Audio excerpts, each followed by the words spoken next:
Assalamualaikum warahmatullahi wabarakatuh.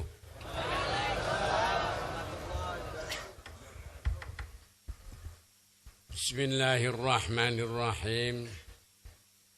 Alhamdulillahi rabbil alamin. Wa bihi nasta'inu ala umurid dunya waddin. Wassalatu wassalamu ala asyrafil anbiya wal mursalin Sayyidina Muhammadin wa ala alihi wa sahbihi ajma'in, amma ba'd.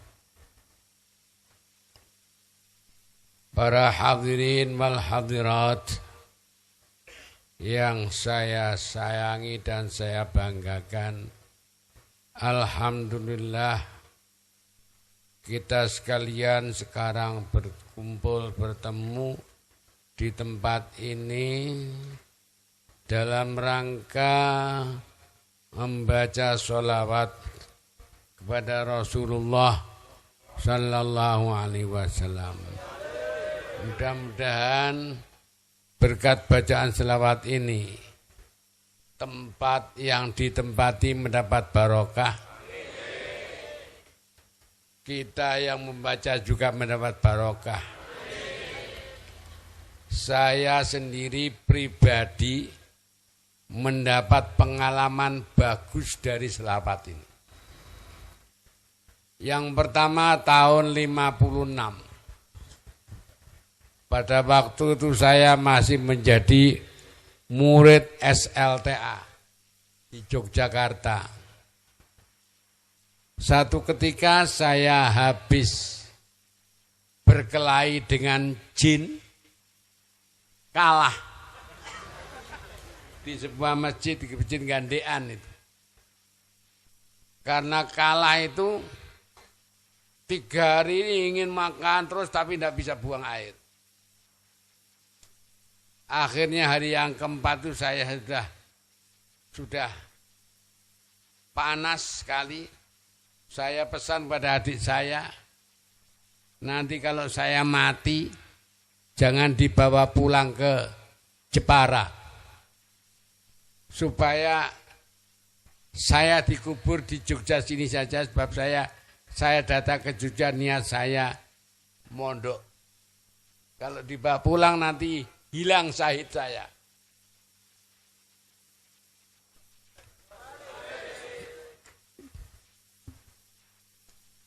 Waktu itu adik saya mengatakan, Mas, mari kita pergi Pak Kiai itu yang biasanya Mas ngaji hari Ahad.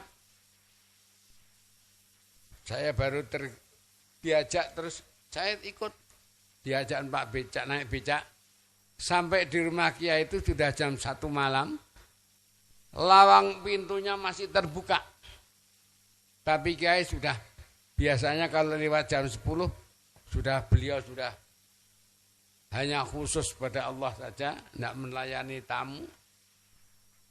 Saya pun tertidur di rumah Kiai itu.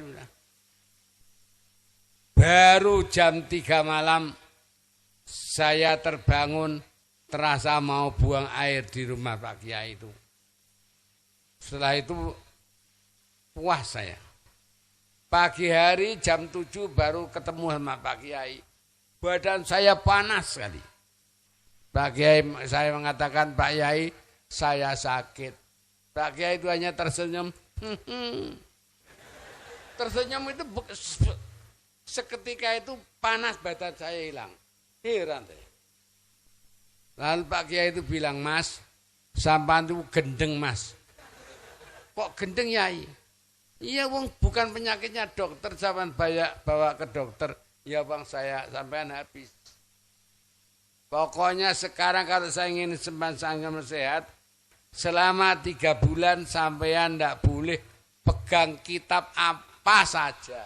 Jangan kan baca, pegang saja tidak boleh. Nah, pada waktu itu kurang 2 bulan saya mesti harus ujian akhir. Yai, saya 2 bulan lagi mau ujian akhir, bagaimana boleh pegang buku? Pak Kiai marah-marah. Yang bikin kamu lulus itu gurumu apa bapakmu apa mbahmu? Ya pada hakikatnya Allah ya, lah ya gitu. Lalu syariatnya bagaimana Pak Kiai saya? Nah, kamu harus baca tiap malam hari banyak selawat yang banyak. Banyak itu berapa ya? Ya paling sedikit 1000.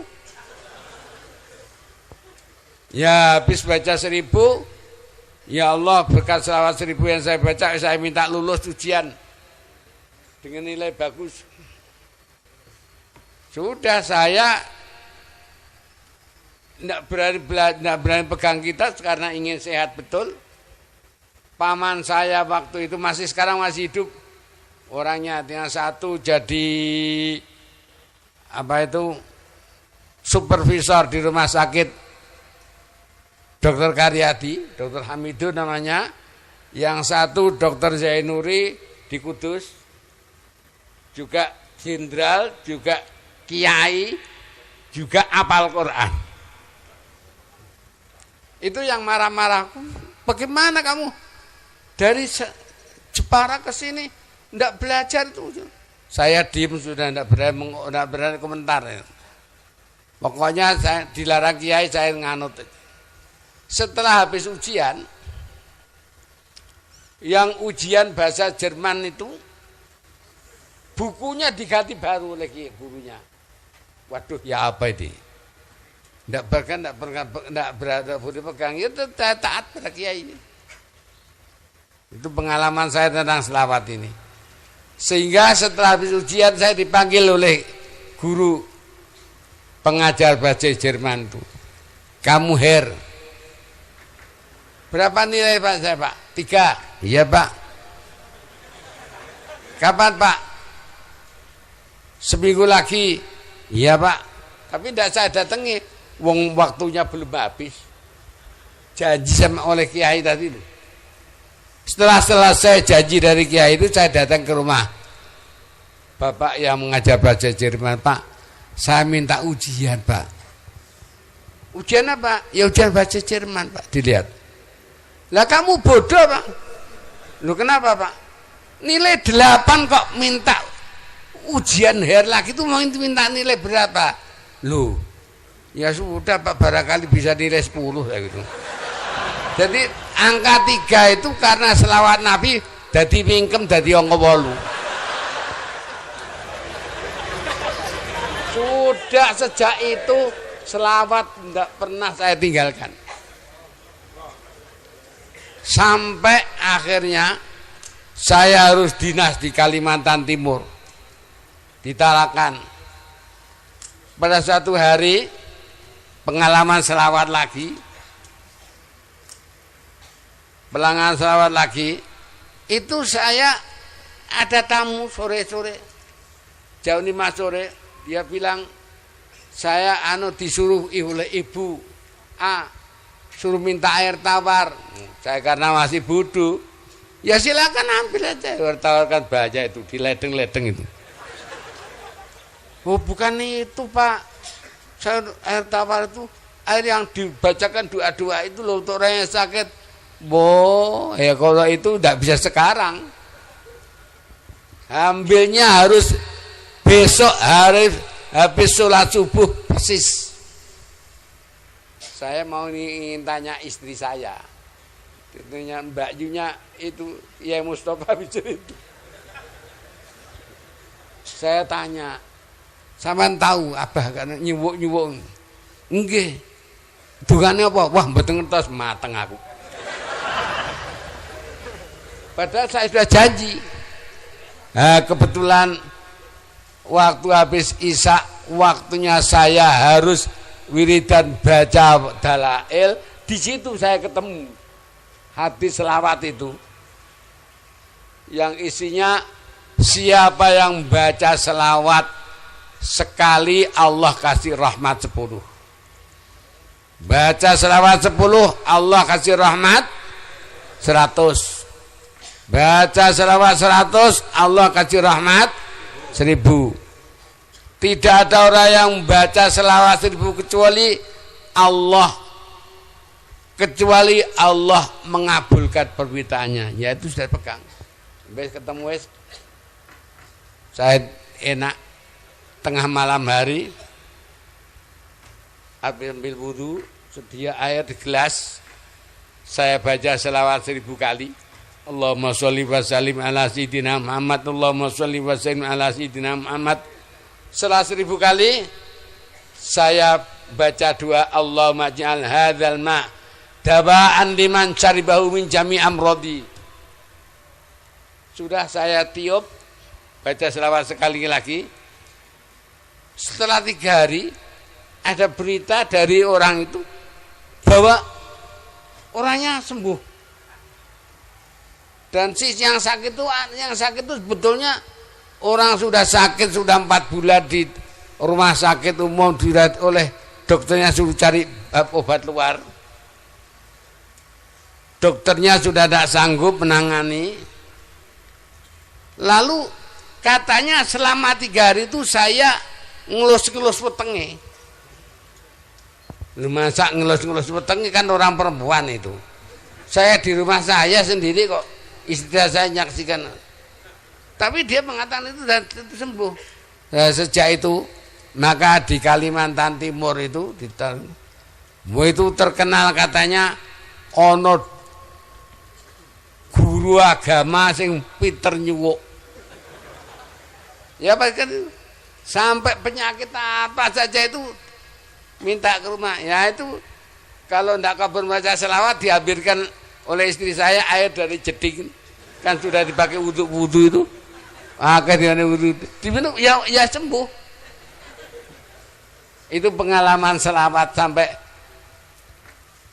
satu ketika saya harus ke Samarinda naik kapal milik pribadi gubernur Bab Aji Pangeran Tumbung Pranoto. Kapalnya kena angin puting beliung di Tanjung Makaliat. Itu semua kelas sudah mabuk. Saya sadar, wudu, naik ke anjungan atas, saya ajak adzan malaikat sing tukang nyebulangin itu. Ya itu berhenti, terus anginnya berhenti. Nggak, itu pengalaman selawat saya. Sampai sekarang ini kalau ada orang yang penyakitnya aneh-aneh datang ke Mergosono, wes insyaallah saya dibacakan selawat 1000 kali, kalau tidak mempan 10.000 kali. Insyaallah kabul, insyaallah. Maka itu saya kalau diundang ke sini itu sebetulnya sayang mau tidak datang. Hanya kalau datang kok tepak wayai mulang. Saya kira cukup sekian pengalaman selawat saya. Ini pengalaman saya berkat selawat Nabi. Sampai tahu sekarang saya bikin pondok sampai tingkat 3, tidak tahu minta sokongan masyarakat, ngiderles terima, tidak pernah. Hanya saya bandani selawat 10.000, terus ya Allah berkat selawat ini, supaya saya minta supaya dana pembangunan pondok ini diberi lancar. Ya alhamdulillah lancar saja. Uang yang datang juga ada, tapi tidak habis-habis. Habis-habis itu ya, itu berkat selawat tadi, insyaallah kita akan dilonggarkan dari rezeki kita. Ya, dan insyaallah anak saya sampean lihat ndak ono kiai anake songo iso maca kitab kabeh 1 sampai 9 dan semua jadi sarjana semua. Tinggal 3 yang S1, yang lain tuh S2, S3. Dan bandanya bondone selawat Nabi. Kalau anak saya ada yang minta ujian, udah. Saya di samping dia suruh baca selawat, saya juga baca selawat. Ya Allah Gusti, berkat selawat Nabi saya minta anak saya ini lulus ujian dengan nilai yang bagus. Bab nilai tidak bagus, tidak patek payu. Alhamdulillah, bibarakati sholati ala Nabi sallallahu alaihi wasallam, insyaallah semua yang saya inginkan belum ada yang tidak dituruti. Belum ada permintaan yang tidak dituruti oleh Allah berkat sahabat Nabi itu. Belum ada. Semua keinginan saya sudah terpenuhi semua berkat salawat. Mudah-mudahan juga berkat salawat ini keadaan di Kota Malang tambah baik. Dan di negara kita Indonesia juga barokah salawat dari Malang ini menjadi baik. Demikian kurang lebihnya saya mohon maaf. Wassalamualaikum warahmatullahi wabarakatuh.